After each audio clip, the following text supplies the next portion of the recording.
This is about the millionth time that I've tried to record this, so I sincerely hope this works. I'm having to use a different voice recorder now. And also, I'm not having the best day in the world. I'm a little nauseous, which kind of goes along with these paint drips. So I sincerely hope that this time this works. So yeah, I got these Gallery Artist Soft Pastels forever ago now. I actually got them out of the blue. It was a huge surprise to me from my mom for Christmas one year. I think I was definitely in my 20s. I was definitely in my early 20s. And oddly enough, I got this as a Christmas present, and it was just so strange to actually get this at all. You know, I didn't ask for them. I didn't want them, but this is what she gave me, and I didn't even know what to do with soft pastels. Um, and so for the first time ever, for the first time so many, many decades later, I'm finally pulling them out and trying them. I'm finally giving them a shot, and I love this. I love these colors. They are so beautiful. So I decided to leave all of this in real time and not fast forward it. Oh, and I love that. That is absolutely beautiful. I love these beautiful colors. I love, they are just such a treat for the eyes. Oh my gosh, I cannot get enough of this. So yeah, so for red, I'm using Permanent Carmine 013 or 013. For orange, I'm using Cadmium Orange 010, obviously here. For yellow, I'm using Cadmium Yellow 007. For green, I'm using Permanent Green 024. For blue, I'm using Light Cobalt Turquoise 028. And the only purple that they had was a Violet 023. So yeah, there you go for the colors. And I absolutely love these color swatches that I made. They are absolutely gorgeous. I cannot get enough of them. They're just, oh my God, I can totally eat them up. They are just so delicious. They're an artgasm. They're an eyegasm in my mind. They're just, oh, they're just so wonderful. I love them. I love them so much. So, yeah, there you go. Oh, and that, yeah, that was me I didn't even know what I was doing. I just now picked out the blue and the purple, obviously, and now I'm packing them up. So, yeah, so I found out that first off, I absolutely love soft chalk pastels. I love soft chalk pastel. The softer, the better. I also found out that Canson's watercolor paper, which is what this is that I'm coloring on, that this doesn't have enough tooth. It doesn't have enough grip to it to really keep the chalk pastel on there, because it's been like a month, I think, since I did this, maybe about 2 months, and almost the whole painting has faded to nothing already. I love these. I like these a lot. They're all buttery and wonderful. And oh my God, I love chalk pastels. So you definitely do need to shellac it somehow. I'm going to have to actually repaint it, if you want to call it that. So yeah, I really do love painting with these, I guess as it's called. I really do love coloring with them. They're so fun. They're like the smoothest. They're just as smooth and as buttery as Prismacolor pencils, except they have the joy and the fun of sidewalk chalk. Unfortunately, sidewalk chalk I can actually layer with that. And maybe it's because I'm actually drawing on concrete. But with on this paper and with these soft professional soft chalk pastels, I found out that I cannot layer with these.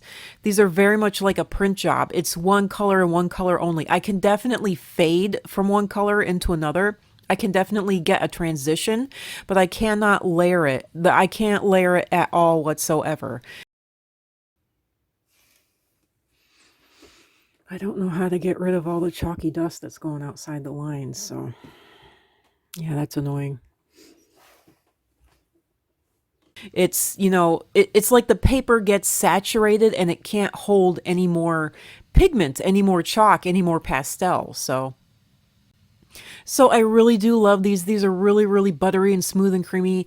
Unfortunately, though, in real life, you can see all of these, going outside the lines, all of this dusty sort of splatter, and all of this flat out downright smudging all over the place. And I found out that you can erase it.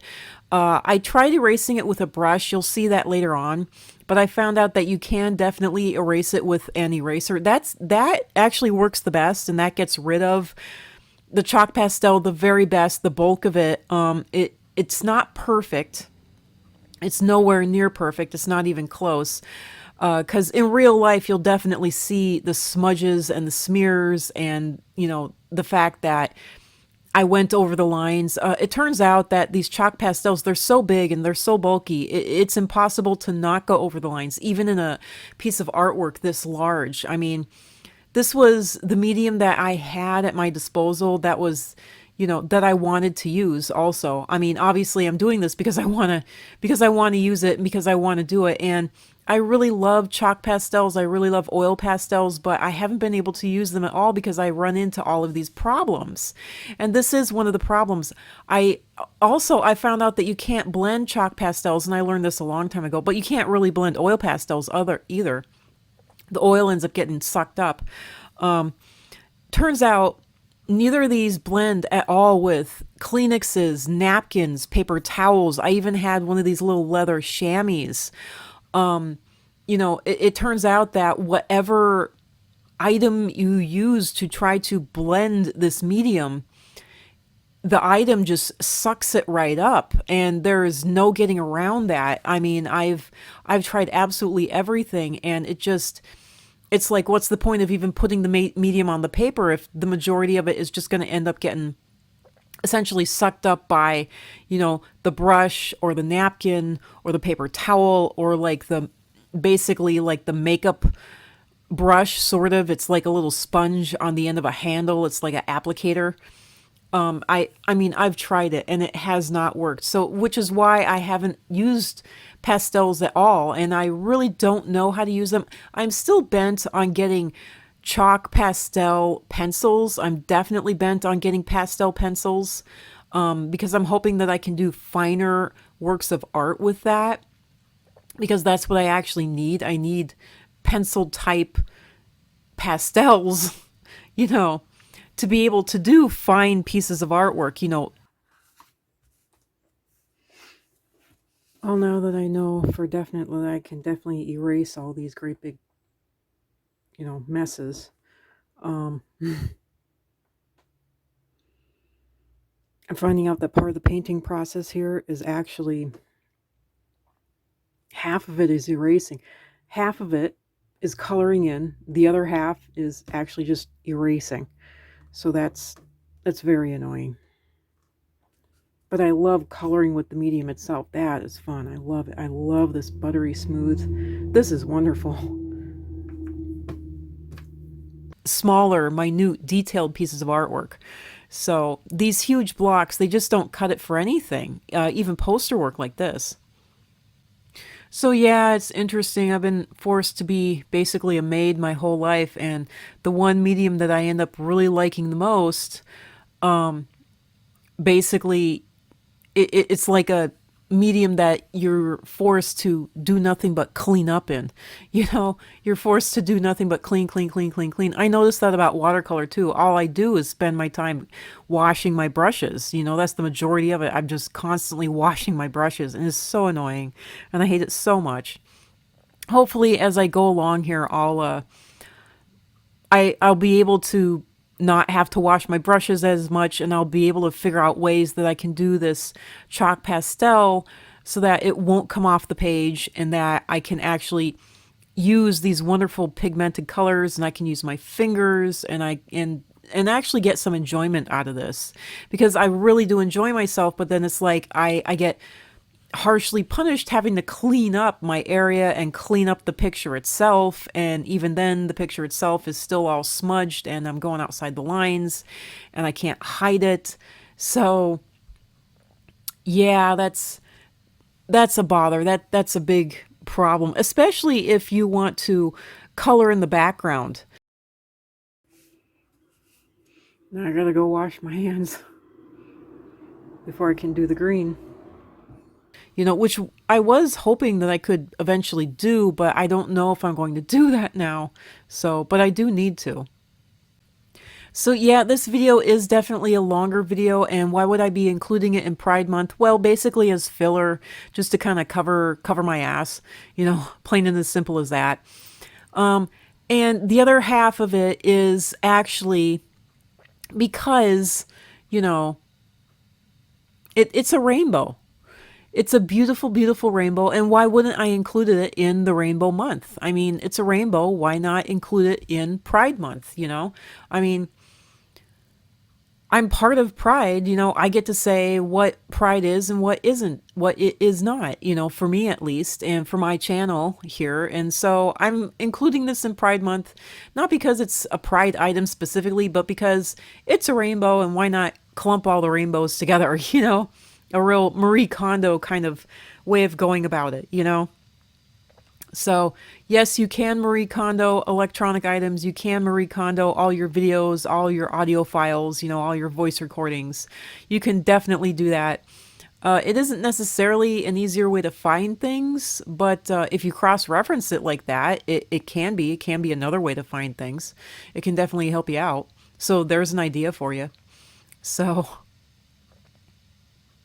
I'm thinking that this thing was having trouble with recording my voice because I had sped the pieces of film up so much. I mean, there's things that are sped up, you know, times 10 almost. So this really took me a while. This took me about a week, maybe a week and a half in total to record. I think recording time, it took me maybe about 2 days technically.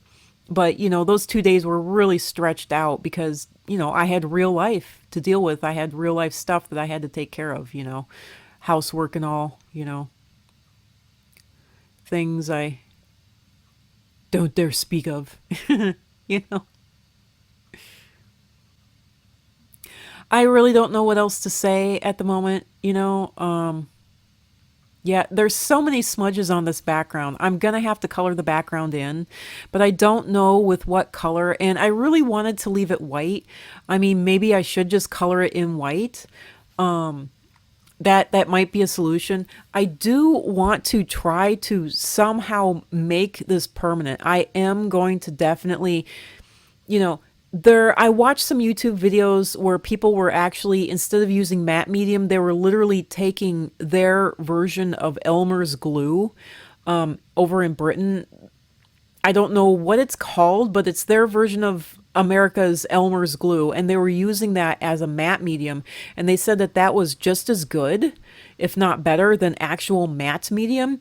So, and since I don't have any matte medium, and since I do have just a little bit of old leftover Elmer's glue, I'm going to go ahead and I'm going to dig out that Elmer's glue, and I'm going to try painting over the top of this. I'm going to try shellacking it, and I'm going to see if that does any good. I have a very strong feeling that that is going to absolutely ruin this artwork, absolutely destroy it. I'm positive that it will. I probably need to get several brushes ready, because I can guarantee you it is definitely going to smudge, you know, and you know, drip, drain, whatever you want to call it, streak the artwork. And yeah, and see, I just hear bleh. As I was saying earlier, or maybe I said earlier in another voice recording, I can't even remember now, but I did try using a brush to actually get rid of some of the smudges. Obviously, I tried using a Q-tip to get rid of some of the smudges. It didn't work, and I just ended up giving up and going back to an eraser.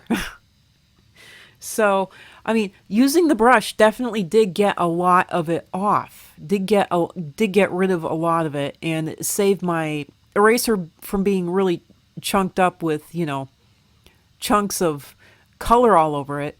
I love how the eraser looked afterward, but it wasn't so usable. One of the other problems that I had with this after using an eraser is that, okay, so you finally have the artwork erased and you have it, you know, as perfect and as clean as you're gonna get it. But now you have the added problem of having all these eraser pills or, little bits and pieces, whatever you want to call it, kind of like how a sweater pills all over the place. You have all these little, nuggets, chunks, peeling of eraser all over the artwork. And how in the world do you brush that off completely, or at least as best as possible, without ruining the areas that you painted? Because you can't just take your horsehair brush to it. And the only real answer is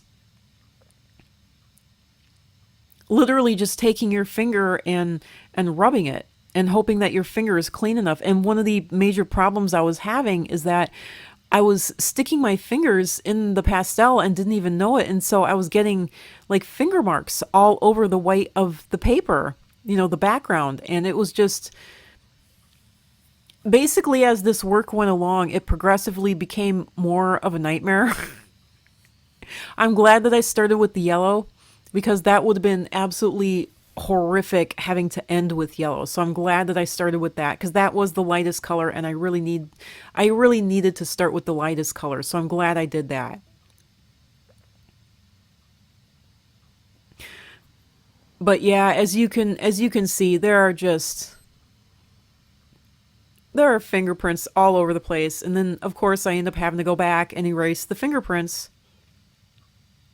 And yet, even in all this erasing, you can still see the background drawing that I did for the yellow. It's like the pencil is still not completely gone. And that was just a regular everyday graphite pencil, just like a number 2 pencil that I used to do the base drawing, the background drawing in. And yet, there's still those lines right next to, the yellow paint drip. And it just doesn't matter how much it's been erased. It won't go away. I wish that the chalk pastel would be like that, that no matter how much you try to erase it, you can't get rid of it.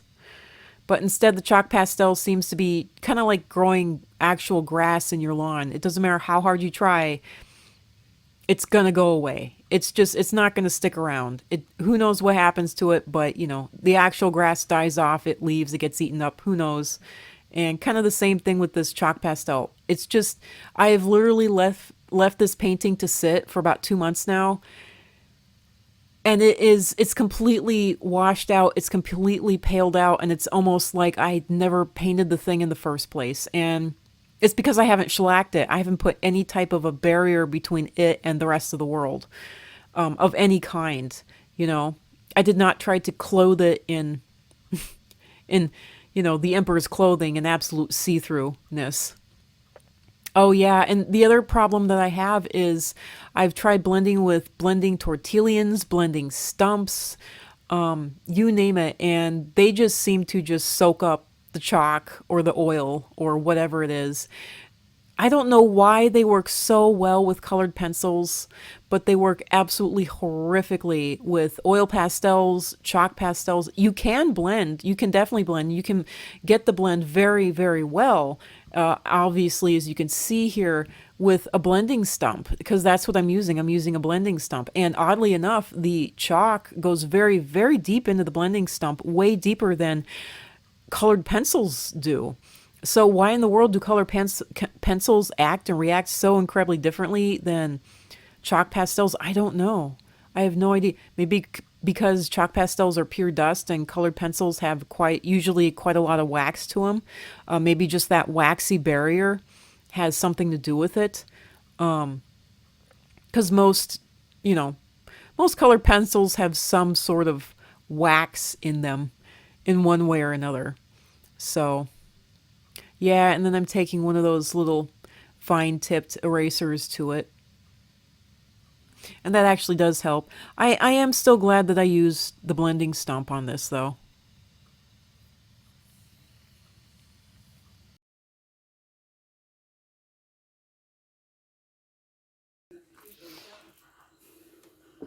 Oh, that's as good as it's going to get for now.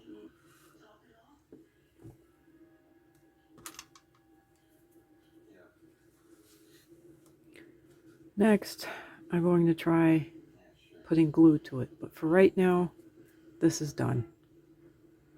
Hopefully you can hear me. Next, I'm going to try putting glue on it. But for right now, this is done. I'm canceling it off as done.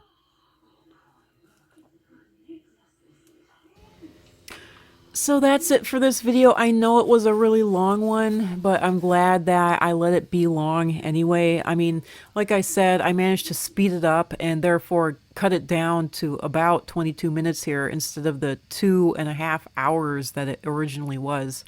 And so these are the original, this is what it looked like originally after I was finished with it. It looked absolutely gorgeous. And it doesn't look gorgeous anymore. So I'm clearly going to have to recolor it, repaint it, whatever you want to call it. So yeah, happy Pride Month, happy Rainbow Pride Month, happy lesbian, gay, bi, transgender, asexual, questioning, queer, two-souled, everyone, absolutely intersex, you name it. Happy Everyone Month. And I can't wait to see you for the next video. Bye.